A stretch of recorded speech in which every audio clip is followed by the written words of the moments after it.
Okie dokie. Today is September 16th. Wow. Can't believe it's 16th already. Can't believe it's September already. 100 days till Christmas. And today we're going to talk a little bit about Bevel and Emboss. Kind of an underused tool that can do some pretty cool stuff.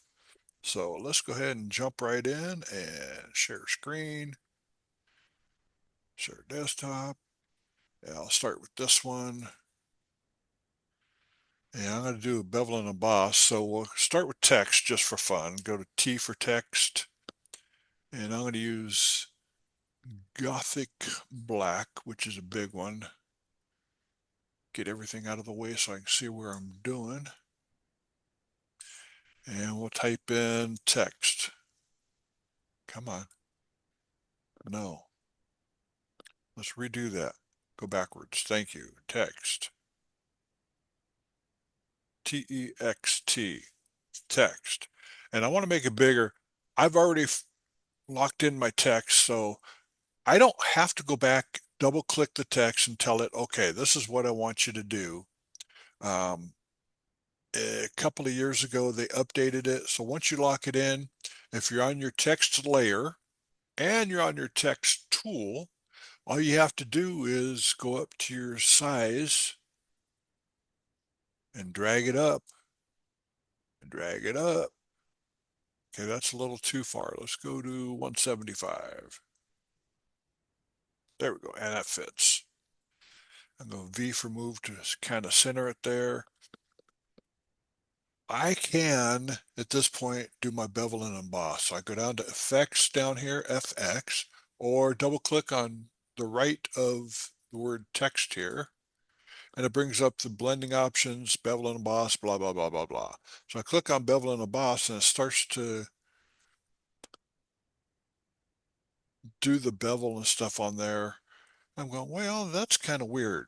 So let's go back up to blending options, drop the blending mode, the fill opacity down to 0. And then we can do the bevel and emboss. You can play with contours and all kinds of stuff, which I'll show you in a second. But for depth, to make it go deeper, you just slide the depth slider to the right, make it look less up there. Size. So you can adjust everything so it's sharper, softer. I like the sharper version. It's just my style. And you can also change it from down to up, so it looks like it's punched through. We'll keep it down. If I go to the contour, I can either click on the contour down arrow and it brings up all the contours there, or I can click on contour and pick the contours that I want. So you can change the look of it using the contours, and it does some pretty unique stuff. It's pretty cool. I mean, that looks like somebody had taken a stamp and just stamped it in. So we'll do that. I'm going to make a copy of this. So I'm going to Command J, and we're going to drag that layer down, drag the bottom layer up. And I'm going to change the top layer, which is actually the bottom layer. I'm going to change it. So I'm double click on Bevel and Emboss and change it from down to up. So you can see the difference. Down looks like it's been stamped from above, and then the up makes it look like it was stamped from below. It's kind of interesting. You can do that. So let's get rid of those two layers, and I'm going to add in a logo that I took off the internet. And would you look at that? Adidas, the 3 stripes. Right click, place in Photoshop. And it puts it right in that layer.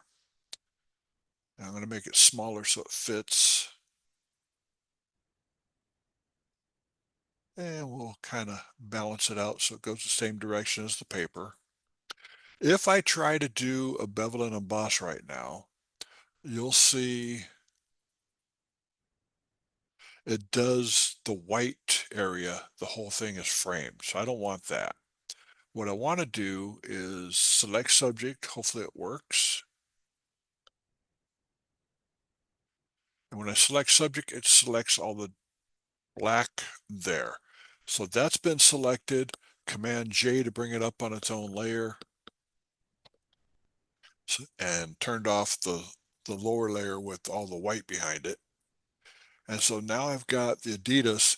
If I try to do a bevel and emboss with that, the same thing happens. It bevels and embosses the outside. So what I'm going to do is cancel that, change my fill to 0 again, and I'll try that again, bevel and emboss, and it's set to up. Let's do down. What happens if I change the blending option on opacity? Instead of having 100% a 0 on fill, I'm just my straight opacity. If I drop that down with the bevel and emboss, everything disappears. So the blending option, when you do advanced blending or up at the top of your toolbar up there, you can take it, the fill down to 0 and do the same thing. So they both do the same thing. And the shadows, you can bring up the shadows by doing multiply down at the bottom, and you can bring up the highlights by doing screen at the bottom as well. So it's really cool. You got a lot of potential here. Make it look really deep. If you soften it too much, then it starts to get a little wonky on you. Depth. So it's fairly easy to do. It's just a matter of playing with the different levels and stuff in there and calling it good. So let's go Command W, don't save. Go to a fresh one.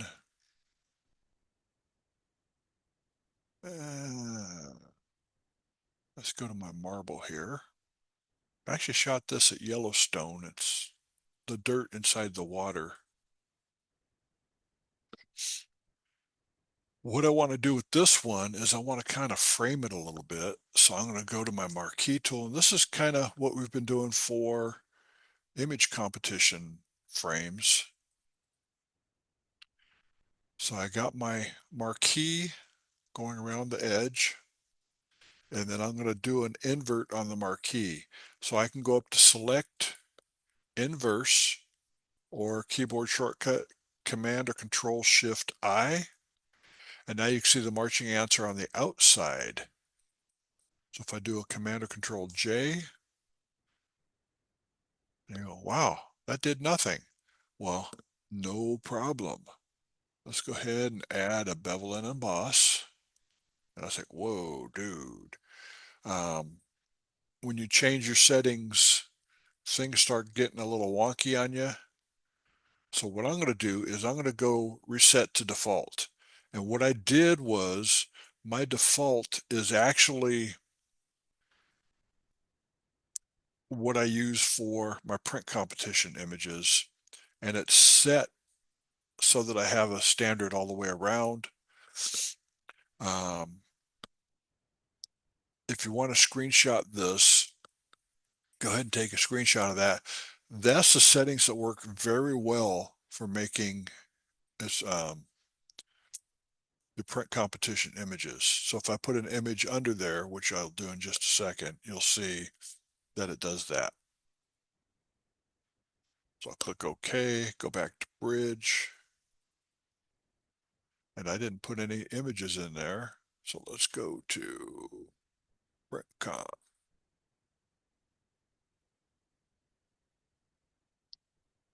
Pick out a good picture. How about this one? Why not? Place in Photoshop. And we wait, and it says, okay, I'm in there. But you see it put it above the framing. So if I drag it down, it puts it below the frame. The frame is beveled already. I can double click on Bevel and Emboss and up it a little bit and change whatever I want. Outer bevel, inner bevel. You just go in and you play with the settings on here, figure out what looks good, what doesn't look good. You can change the depth. I can change from multiply to screen and then double click on there and change it to white. So what that does, it changed it from just the bevel to a little highlight on the right hand side and a little shadow on the left hand side. So you can take your elephant image in the middle, go to V for move, move them around a little bit, keep them within the area there. You can make that bigger, Command T.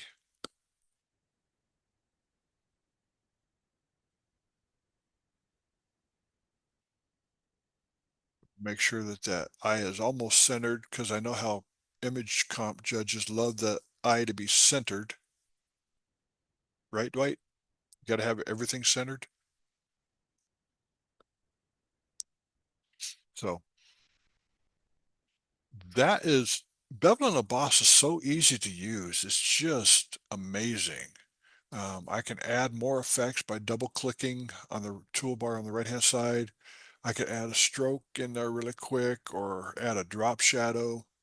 Um, you can do all kinds of cool stuff and make things happen so it's weird. Or you can just say, never mind, cancel, and go away.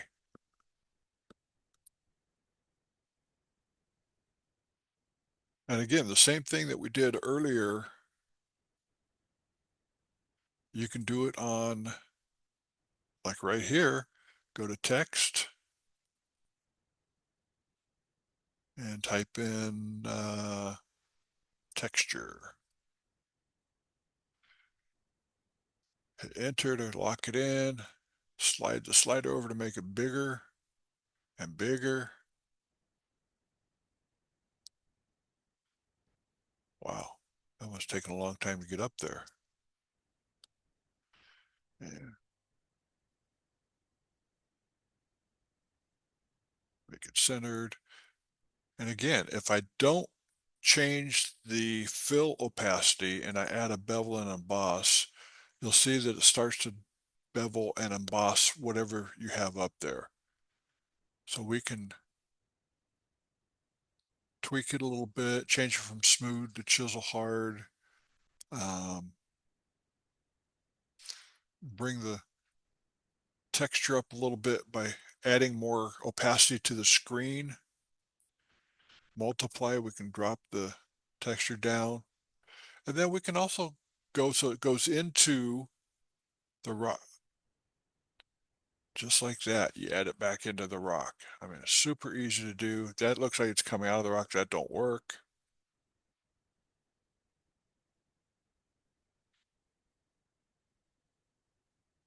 And if you start playing with the opacities, the highlight mode, and the shadow mode, it starts to do things weird. If I have too much in the highlight, it looks like it's coming out versus buried in it. And again, with the multiply mode as well. You want it just to be there, but subtle, but not super in your face kind of thing. So just that easy. Any questions on Bevel and Emboss? I mean, it's super simple to do. You just got to play with the settings. You figure out what setting works for you. For like when I do the image comp images, I will, when I frame it using Bevel and Emboss, I have a set. So I set that as my default. Once I change everything around, go back to share again. Go back to Bevel and Emboss. So if I tweak everything and get it all wonky and out of control and decide that I want to, okay, that works for this, but not for what I normally do. So I'll go back to my Bevel and Emboss when I do my print comp images, reset to default. And if you don't, you get your settings in there and you want to make them default, just click next to reset and you have make default. So I make sure I do the right one. Click on make default. It's now my default image or my default settings. So if you ever get lost, you go back and you hit reset your default and you're good to go. Man, that makes it so much easier that way. Questions? No questions. So it looks like you can reset the default, but you can't have multiple. You only have one. You only have one default You or one can't have setting. you can't have saved presets You of could different looks. you could save presets with different looks using an action. So you Okay. say I have a rock setting, I have a flower setting or whatever, and go in and save them in an action and click on it and make it that way. Okay, that would work. Yeah. I'm not sure how you'd be able to do multiple settings in there unless, let's go back into here again, Bevel and Emboss. I could do an additional, no, it won't let me.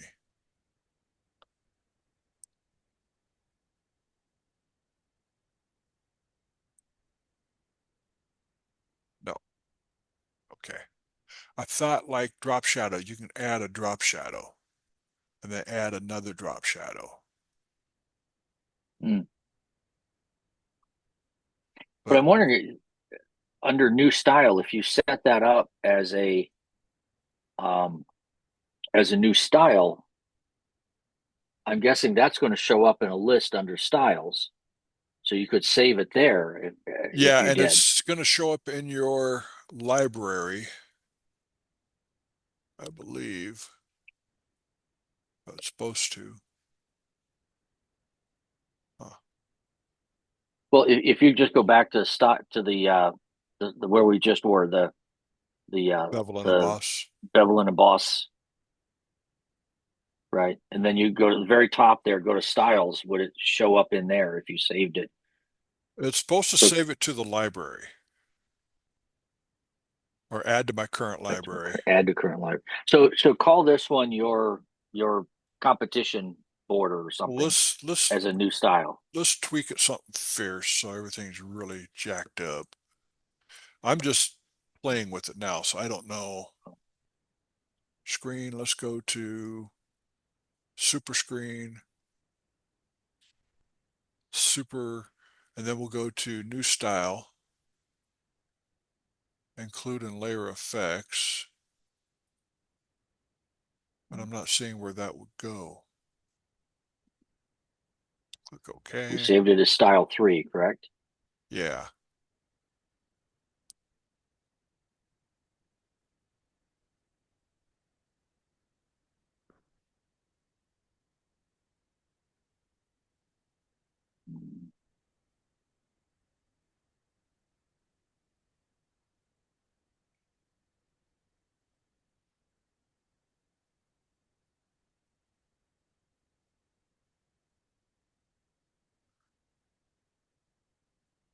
Yeah. I'm not seeing it or how to get there.